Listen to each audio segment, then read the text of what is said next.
Well, we're in my favorite season of the year, which is football season. And I appreciate all of you who came early today, or those of you who taped the Texans. That's our new motto around here. Tape the Texans, see you on Sunday.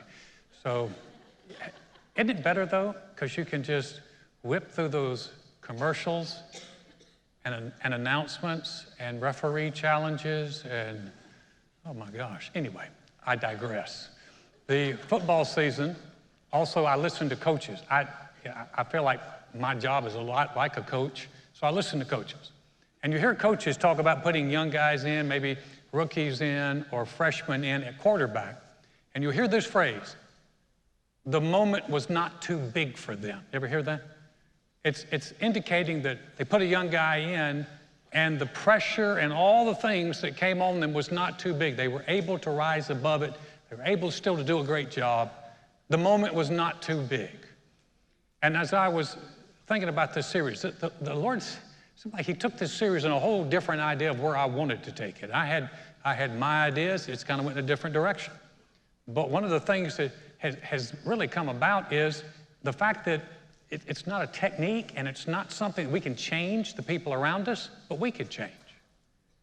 So this morning, I want to talk to you about not being too big for the moment's not being too big for you. That the complications and the challenges of relationships not being too big for you. So I want to talk to you about getting bigger on the inside. Our capacity to grow on the inside doesn't mean everybody around us is going to change or do exactly what we want, but it does mean that we can. And if you think about it, that is the subject of so many books and articles.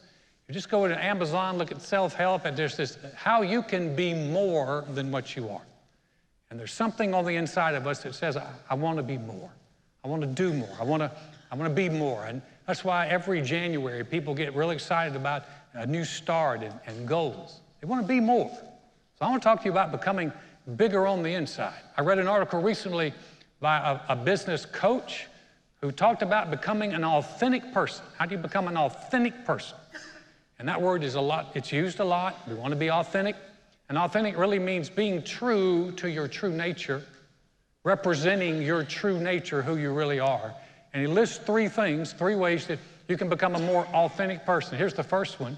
It says, be true to yourself. It says, be someone who is honest and trustworthy, someone who lives by a moral code or values. I thought that's pretty good. Honest, trustworthy, moral code, values. That's a good way to be authentic. I heard about a lady who, she was in her early 30s. She married a man who was 80. And a lot of people thought she married him for his money, including him. So he told her that when he died, he wanted her to cash out all of his assets and put it in the coffin with him. He was taking it with him. And she swore to him that she loved him and she would do exactly that. So it wasn't long after that, he did die.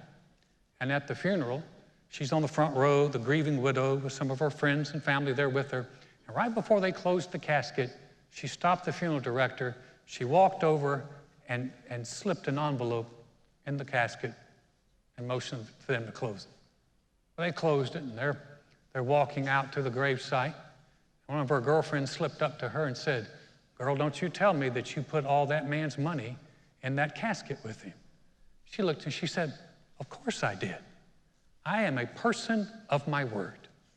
She said, "I wrote him a personal check. If he can cash it, he can keep it." Everybody's got to have a code somewhere. Second thing they listed is being kind and respectful to others. Being kind and respectful to others. Boy, we live in a day there's so little of that. And so just being kind and have you ever been treated really demeaning? Boy, you never forget it.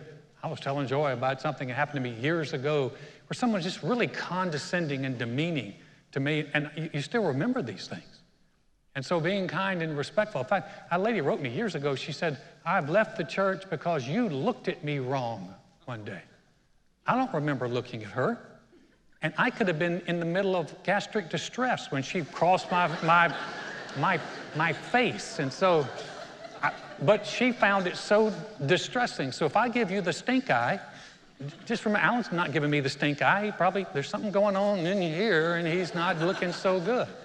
But people we're so sensitive to that because everyone likes to be treated with kindness and respect. There's the last one that says, live in the moment, just being authentic, live in the moment and be a great listener. Live in the moment is obviously wherever you are, be there. And be a great listener. I thought that's interesting, isn't it? Because we now, everything is coming at us so hard. Have you ever tried to talk to someone and their phone keeps going off? I know I'm the only one. I had it happen to me just the other day in a meeting, and I felt so bad because it just conveys such disrespect when someone's trying to talk and your phone keeps going off and you keep going to the phone, keep going to the phone. In fact, if you really want to make a lot of friends, just be a good listener. And by the way, good listening means it's not just that you're quiet, it's that you're actually engaged. So, and by the way, my family tells me I'm a horrible listener because I don't make eye contact. I'm an auditory processor. You just talk to me, I get it. So I'm looking around, looking around, you're talking to me, I'm looking around, or I'm doing something else. And they're like, did you hear me? I can repeat back verbatim exactly what they said. That's still not a good listener. Good listener, you look at them, and don't just look at them with your mouth open like, don't do that. Don't do that. You want to be engaging. You want to like nod your head, like I'm still here, and every now and then go, That shows you're still engaged. It's like, yeah, good. Listening, tough skill. But it says that's how you can be authentic. Now I thought, well, okay, if we can be an authentic person, how about us becoming an authentic person spiritually? A spiritually authentic person, what would that be? Well, that would be someone that is true to our true self. Listen, when you made Jesus Christ your Lord, you didn't just get heaven when you die. You became a new creation on the inside. And as a new creation on the inside, the potential and the things that you have are amazing. And the Bible is full of talking about who we are. You hear us talking about putting off the old man, putting on the new. That means that we've been made special in God's sight. Good people. We have a lot of potential. And so the more you find out about that, it begins to lift you. You begin to think, man, God's done a great work in me. And I want to live true to that. And you want to live inside his relational guidelines that he set up. That's how you can be spiritually authentic. Now, I'm going to give you, we haven't done too much of this during this series. I have not given too many what I would call practical advice. The Lord really kind of took this in another direction. But today I want to give you one verse that can change all your relationships. I can feel the skepticism coming from you right here. One verse that if you'll practice it, it will absolutely change your relationships. Anybody interested? Okay, that's 4 of you at least. Let's go. My dear brothers and sisters, got everybody, take note of this. Everyone should be quick to listen, slow to speak, and slow to become angry. Hallelujah. That's a good one. I know that because I practiced it in reverse for way too many years. I was slow to listen, quick to speak, and quick to get angry. But if you can begin to change that, it can make a difference. Listen, quick to listen. That means that we're focused on listening first. That conveys so much respect to the other person. Have you ever had someone that interrupted you all the time? It's bless you. You're trying to talk and they keep interrupting. And they keep interrupting. I've had people talk themselves out of a job with me. I'm trying to hire them. And they kept interrupting me so much, I got so frustrated. I'm like, I'm done. Because if they do this on an interview, what in the world are they going to do as a staff member? And so just constantly, if you're just quick to listen, slow to speak. Oh, I wish I'd done this. My family wished I'd done this. Slow to speak. That means you realize the power of your words and you use them wisely. Just slow to speak. Ever said anything and after you said it, you're like, oh, I shouldn't have said that. It's like dropping a bomb. You're like, okay, I'm going to say it anyway. Just throw the grenade into the room, shut the door. It's going to blow up. And then slow to be angry. I don't even need to go into that. But how many relational problems would we solve if we just put that simple practice into place? But here's the good news. If God said to do it, then we can do it. Don't just buy off on, well, you know, Alan, this is the way I am. That's all the way I've always been. My family this way. I got aunts and uncles this way. My whole family's this way. We're all jacked up. We're quick. We got quick tempers. And I'm Irish. Well, bless your heart. But that does still not. Come on, Sparky, there's still the scriptures, and that's over being Irish or Italian. How come every ethnic group has got quick-tempered? I'm Italian, we're quick-tempered. Listen, God's word gives us the guidelines to walk inside of. And here's what happens. I attended a seminar one time, a pastor from Hawaii. He said in Hawaii, the waves will come sometimes and they'll crash on the shore. He said, and they'll crash up against the rocks and they send spray everywhere. He said, how do you solve that? He said, well, you could go in and try to remove all the rocks. He said, but you're never going to remove all the rocks. He said, but when the tide comes in, then the water comes over the rocks. And so the water's not crashing on the rocks. The tide has come up. The water level has come up. And this is what he said to us. He said, if you find yourself always crashing into people, always crashing into situations, always crashing, he said, you can't remove all the rocks. You can't remove all the rocky people in your life, but you can raise the water level of your life. And as your spiritual water level starts to rise, what's going to happen is you're not crashing into people near as much. Isn't that great that we can grow, that we can grow past that? I'll give you an example in the Bible this morning of a guy who I think a lot of. He's a big person. We're talking about becoming bigger than the moment, bigger than the problems, raising the water level in our life. His name is Naaman. He's a Syrian. Here's his story. Naaman, commander of the army of the king of Syria, was a great and honorable man in the eyes of his master, because by him the Lord had given victory to Syria. He was also a mighty man of valor, but a leper, had leprosy.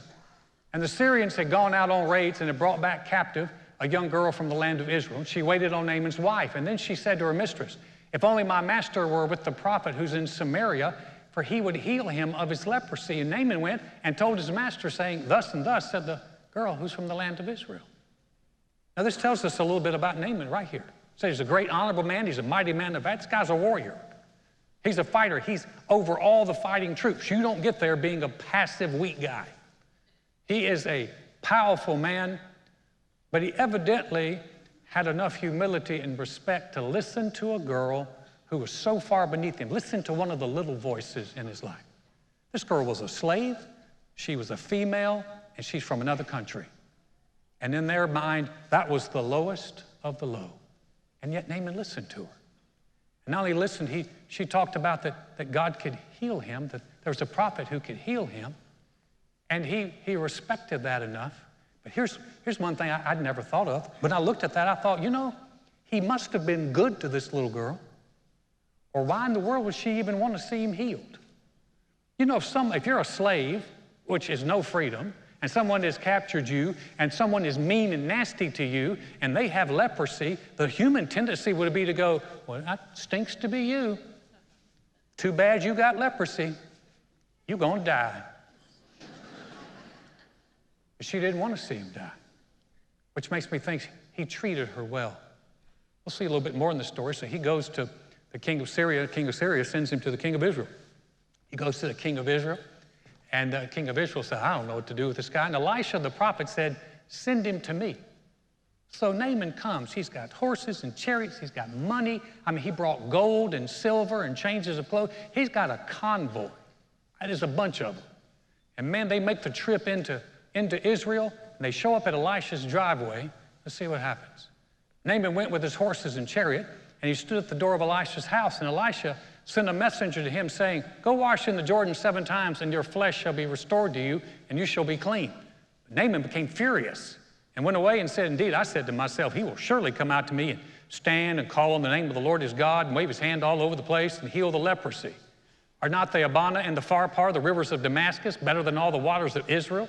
Could I not wash in them and be clean? So he turned and went away in a rage. And the servants came near and spoke to him and said, my father, if the prophet had told you to do something great, would you not have done it? How much more then when he says to you, wash and be clean? So he went down, dipped 7 times in the Jordan, according to the saying of the man of God, and his flesh was restored like the flesh of a little child, and he was clean. And he returned to the man of God, he and all his aides, and came and stood before him and said, indeed, now I know that there is no God in all the earth except in Israel. Now, therefore, please take a gift from your servant. We'll talk real quickly about Naaman.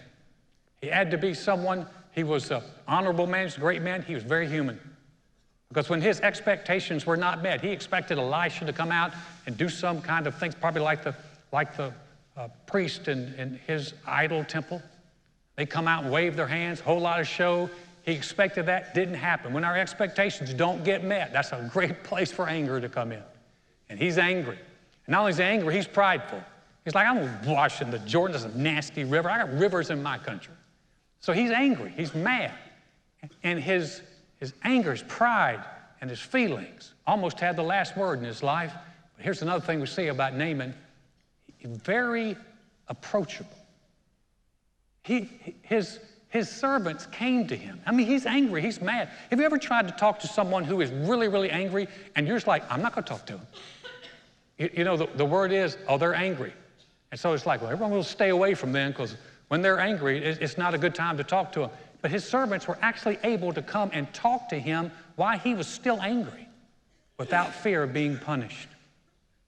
And he spoke to them. And he listened again to the little voices in his life. Years ago, I remember hearing a businessman say that he would never hire someone he didn't take to lunch first. And I said, why? He said, well, I want to see how they treat the waitstaff. They said that how you know, someone can be very good to you as the boss, but if they treat the waitstaff bad, that doesn't say good things about them. But here is Naaman listening to his aides, listening to his servants, listening to people who are under him. That tells you something. He's a big person. And he was able to go, and then he made an adjustment, and he went and dipped in the river. He's like, okay, let's go dip. Probably had someone counting for him. You count. Like, that's 3, Mr. Naaman, sir. 4, sir. 5, 6, 7. On the 7th time when he came out, it said his skin was like a baby's skin. Aren't you glad when God does something, he doesn't just restore it, he does it better. He didn't get old man skin, he got baby skin. So here he comes out with baby skin, and then he did something I thought was really cool, really big. Instead of saying, whew, I'm healed, let's go home, he turns everybody around, and they go back to Elisha's house. And he stands out there and says, there is no God. He came to give thanks, to be grateful, to honor God. What you're seeing here is a big person, someone who's big on the inside. So I look at Naaman and I go, okay, can we do that? Yeah, we can do that. We can become bigger on the inside. And we deal with complicated relationships. We're not going to fix all of them, but we can still grow, and we can still become bigger, and we can still be kind and respectful to people. We can still treat people with dignity and respect. You know, Jesus treated everybody with dignity and respect. He treated women, he treated lepers, he treated children. He treated everyone with dignity and respect. The Bible talks about this. Look, it said, do nothing out of selfish ambition or vain conceit, rather in humility, value others above yourself. Wow, would that change some things? We live in an age where I think respect has kind of gone by the wayside. And people just feel like, how much can I just jab and punch? And the scripture's saying, hey, we're going to live Christ-like. We're going to live big. We're going to treat people well. I didn't say they were better than you. We just treat them as better.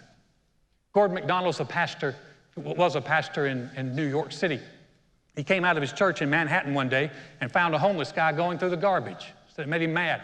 So he said to him, hey, he said, when you're done with that, how about putting the lid back on it?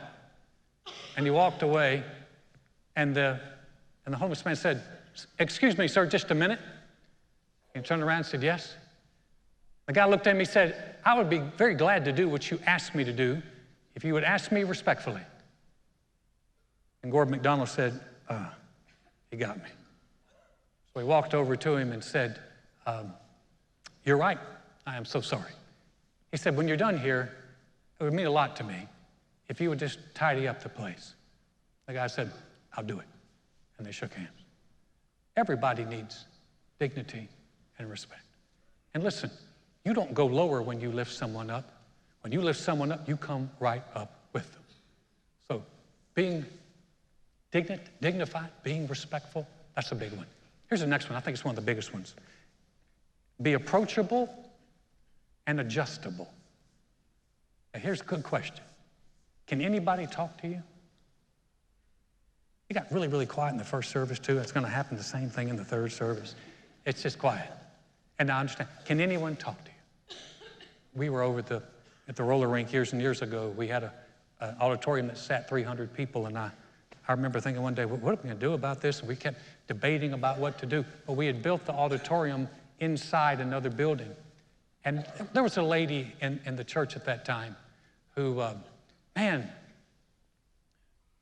she could get on my every last nerve. It's no one here, they're gone. So don't look around like, is it me? Is it me? But she would just, she would say things, and we were standing there, we looking at what are we going to do in this place? And she finally said, why don't we just knock the walls out? And she left, and I went, oh, Lord, that was you. That was your answer, but do I have to get it from her? Can anybody talk to you? I grew up in a home where everybody in my family was moody. That's not good. Bad moods. Everybody had bad moods. In fact, if you had a bad mood, that's like, okay, that's like, oh, I get a free pass because mama's in a bad mood. Dad's in a bad mood. What's how they doing? They're in a bad mood. Okay, everyone's in a mood. I grew up very moody. And we had a lady I was working with at Administraff at the time, had a southern accent like this. She was so sweet. She talked like this. And she was talking, and we were talking up one day, and I said, yeah, I was kind of in a bad mood. She looked at me, she said, Alan, she said, your bad moods are horrible. And I remember being embarrassed. And I remember I went to the gym after that, and I was working out, and I'm like, oh, Lord, that's you again talking to me. And I told Joy that, and Joy, of course, Joy smiled and said, I've been telling you that for a long time. But isn't it true sometimes the people close to us can't talk to us? Are you approachable? Can the little voices have voice with you? Can you make adjustments? Listen, our whole life is about making adjustments, because I found out one thing about my bad moods. When you're in a bad mood, you cannot be in a bad mood by yourself.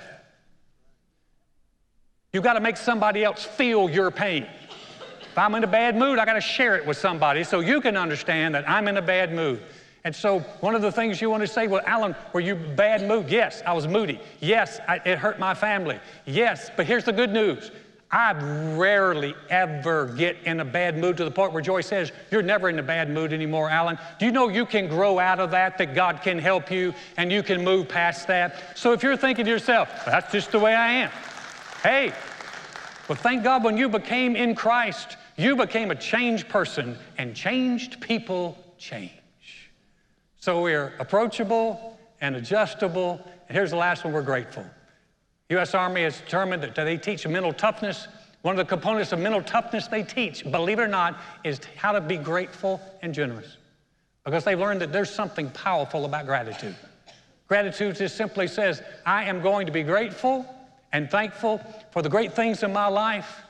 I'm going to ask God to be grateful to Him for His help in the complicated relationships of my life. Look at this verse here. Give thanks in all circumstances, for this is God's will for you in Christ Jesus. Listen, when you're able to give thanks in the middle. Now, I'm not saying, listen, if you're in the middle of a bad relationship, don't go, Lord, I want to thank you for this bad relationship. That's not what I'm talking about. But you can say, Lord, I want to thank you that in this bad relationship, you can help me, and you can strengthen me, and you can help me. I'm not in this alone. And when you start becoming grateful, I'm going to tell you something. When we're grateful people, we're living on the strong side of life. One story and I'll close. In a missionary alliance denomination, they had a language class for future missionaries who were going to China. And as they sat there on the first day of class, the teacher who was going to teach them Chinese language walked into the class, never said a word, and just walked up and down every one of the aisles and then walked out of the class. Then she walked back in, and she greeted the class, and she said, did anyone notice anything about me? And they were like, you didn't say anything? Like, no. Finally, one lady raised her hand and she said, I noticed that you had on some lovely perfume. And the class laughed, and the teacher said, that's exactly what I wanted you to see. She said, it's going to take a while for you to learn enough in the Chinese language to share the gospel with anybody. She said, but you can always share the sweet fragrance of Christ by the quality of your life. That's what we're talking about today. That when we grow, when we're quick to listen and slow to speak and slow to get angry, when we're approachable, when we're respectful and honoring and grateful. What are we doing? What we're saying is we're becoming more like, and one of our values is more like Jesus. So we become more Christ-like. And can you imagine how being more Christ-like is going to help some of the complicated relationships in our life? You can't change everybody else. Thank God we can grow and we can get bigger than the moment.